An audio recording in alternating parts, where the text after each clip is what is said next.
Thank you, Chairman Webster and Ranking Member Titus for holding this hearing, and thank you to the witnesses for being here with us today.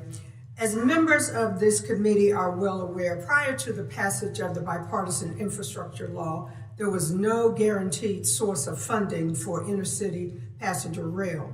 The 18 states who fund Amtrak service, including my home state of North Carolina, would have to wait until after Congress finished the appropriations process to know how much money would be available for passenger rail service and projects that year.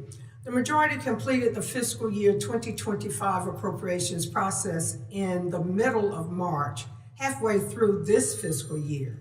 It's not hard to imagine how that would make project planning and budgeting for state DOTs immensely difficult in a world without the guaranteed BIL funding already in place. Mr. Euclidou, can you speak to the way BIL has impacted the ability of states to plan for passenger rail projects? Yes, thank you for the question. When we look at transportation infrastructure investments across all modes, having reliability and predictability of funding allows us to do long-term planning of where we should be investing our funds, where we should be allocating our staff resources, which are very limited. If we don't know that funding will be there to apply for or to receive, then we may be hesitant to invest our staff resources and a lot of our planning resources towards those projects. The IIJA having this ability to know that these funds are available to go after, states like mine have been able to redirect our resources, make long-term plans for infrastructure projects that we never thought we'd be able to actually execute. And then I know in other states, they have other projects that they're looking at implementing. We talked about one in Nevada, but also I know North Carolina is heavily investing in rail, and those states are now, they see the opportunity, they're dedicating the resources at the state level to match those federal funds. And that's the important thing that my colleague from Ohio talked about. Everything is matched with state and local funds as well, so it's a force multiplier in investments.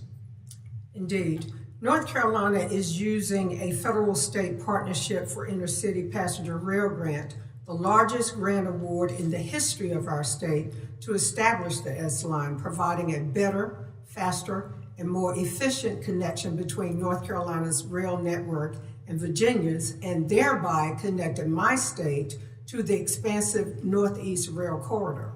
Any reduction or delay in this grant would increase project costs, have a direct and negative impact on job creation, and would endanger years of planning and collaboration between the North Carolina DOT, freight rail companies operating in our state, and the communities in which the S-Line has been promised.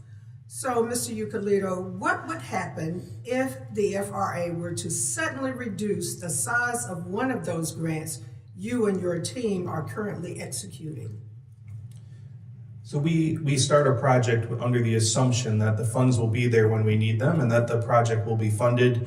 And we work to make sure that we monitor it carefully and do it the most efficient way as possible.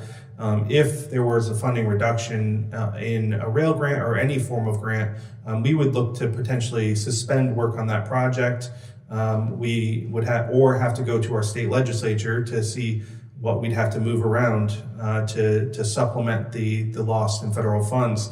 It's difficult then to look at the landscape of all the infrastructure needs in our state. What projects would we suspend or pause? And in my state DOT, we have a bin of unfunded projects. So in this case, we would put that project, put it in the bin, and then hope that funding would become available in the future. And it would put people out of work who may be lined up to work on that project.